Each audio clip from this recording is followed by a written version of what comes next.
I want you to be aware of your pronunciation in Finnish. Everything is pronounced how you see written. There's no silent letters, there's no hidden ways to pronounce things. If something is written and you know how to pronounce the alphabet, you are able to look at a word and know exactly how it's said.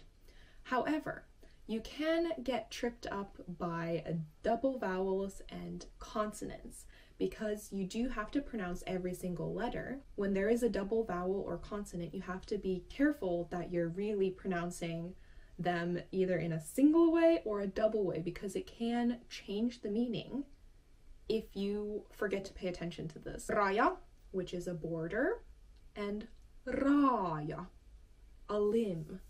Raja, raja, or raja, raja, raya, raya, raya. The second mistake that I feel like people do, but not necessarily intentionally, is being afraid to speak. So actually the other day I was listening to an interview by this actor called Luke. He's half American, half Japanese, but he moved to Thailand and started his acting career there. And he didn't speak Thai when he moved there, but he had to learn it. He shared what his biggest tip was for learning a new language as an adult from scratch. And he said it was so important to actually speak with people and not be afraid of making mistakes. Because of course you're going to make mistakes. I make mistakes in Finnish and I'm a native speaker. You know, everyone does, but that's okay. It's part of the learning process, and that's how you learn and get better. So I think you kind of have to have a mindset of, even if you don't say things perfectly, it's completely fine, because the whole point of being able to speak Finnish is to get your message across, even if it's not perfect. If the other person understands what you're trying to say, in my opinion, that's good enough. That's why it's important to have a safe and encouraging space where you feel comfortable using what Finnish you know, making mistakes, and then learning from them. And if you think to yourself, well, I don't have a place where I can practice Finnish comfortably with someone, well, that brings us to our sponsor today. So italki is a language learning platform you may have heard about before if you're looking for a place to practice speaking Finnish in a comfortable and safe environment. So what is italki? Italki is a language learning platform where you can get high quality and personalized one-on-one teaching. Italki aims to help you practice your Finnish through live interaction with a personal tutor via scheduled lessons that you can book for a time that suits you. You can find Finnish teachers on their website, and before booking a lesson, you can watch the teacher's introduction video and read student reviews to help you pick a teacher right for you. Italki is pay as you go, which means there are no subscription fees, and you can buy lessons individually or save by purchasing lesson packages. So this means you don't have to take lessons weekly. You can schedule them in for a time that suits you. You know, if you need a lesson on a Friday afternoon, you can definitely find that. If you need something the next week for a Monday morning, you can find that as well. So it's not like a fixed schedule of lessons. And you can even find tutors that offer tailored conversation classes with experience to help and guide you in your conversations so that you feel at ease and comfortable learning at your own pace. If you're interested in this, I have a special discount code for you. You can use my code CAT2023 to get €5 off when booking your first class worth at least €10. So that's up to a 50% discount on a class. So you can book your first Finnish class down below by clicking the link in my description box, and by clicking that link you also help me and my channel to keep creating great videos, hopefully great videos like this one. The next tricky mistake that sometimes people make is not putting verbs in their correct forms. Verbs in Finnish change depending who is doing the speaking. So the verb for I want will look different to if I say you want or we want. And this is true both for the present tense and the past tense. So for example, I want is minä haluan, but you want would be sinä haluat.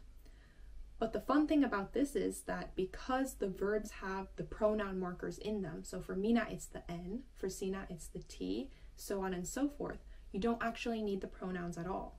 I can just say haluan, and because the N is marking that I want something, we don't even need to say explicitly mina in this sentence because it's already clear that I'm the one that wants. So do be aware of this when you are starting to practice Finnish. Another easy mistake is not being aware of vowel harmony. In Finnish, you can't mix front and back vowels in the same word. The reason for this is because of ease of pronunciation. Some letter combinations are more difficult to say, and therefore they just don't exist in a word together unless they're compound words. They have two separate words stuck together. But as a rule of thumb, they don't coexist. So front vowels would be A, O, and U, and the back vowels would be Y, A, and E.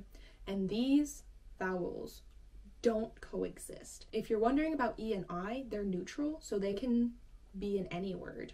I actually have a dedicated intro video about this. If you're interested and don't know about vowel harmony yet, do go check out that video. I go into way more detail.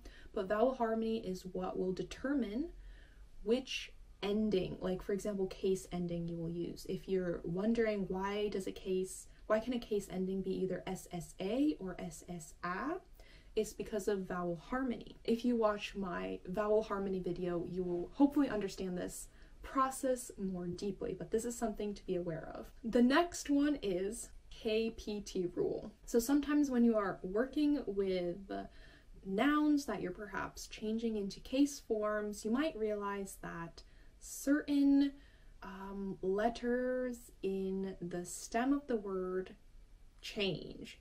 Some letters are added, some letters disappear, and it can be quite confusing, and you might wonder, why is this happening? So usually the answer to that would be because of KPT rule. And the reason for this change is also ease of pronunciation, basically. In simple terms, sometimes an extra K, P, or T is either added to the stem of the word or taken away when we're dealing with certain cases. So for example, paikka, a place. If you want to say in a place, it would change into paikassa. A K disappears. Or lampu, a lamp. Lampun, a lamps. A P disappears. Also things like Helsinki and Helsingin, where the K changes into a G. This does fall under KPT rule as well.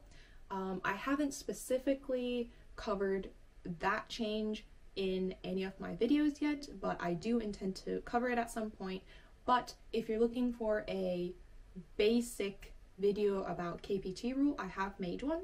Again, you can check that out to get a more cohesive, comprehensive understanding of the basics of this rule. So it's definitely something to be aware of and something that can be very tricky, especially when you're first getting into Finnish. My final tip for you, which is something that I hear people making a lot of mistakes in, just for this, how natural something sounds, is forgetting about puhekieli altogether.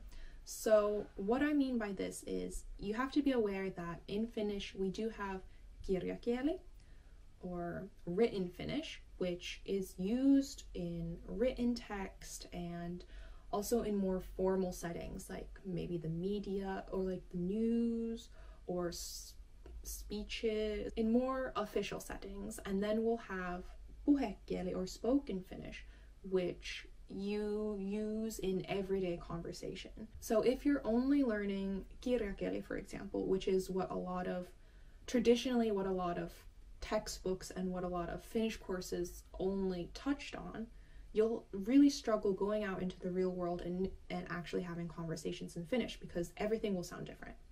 So just being aware that there are these two forms of Finnish will help you already a lot, just being aware of that fact. So for example, in kirjakieli, the phrase puhutko sinä suomea, puhutko sinä suomea, do you speak Finnish, would change into, in puhekieli, it would turn into puhut sä suomea.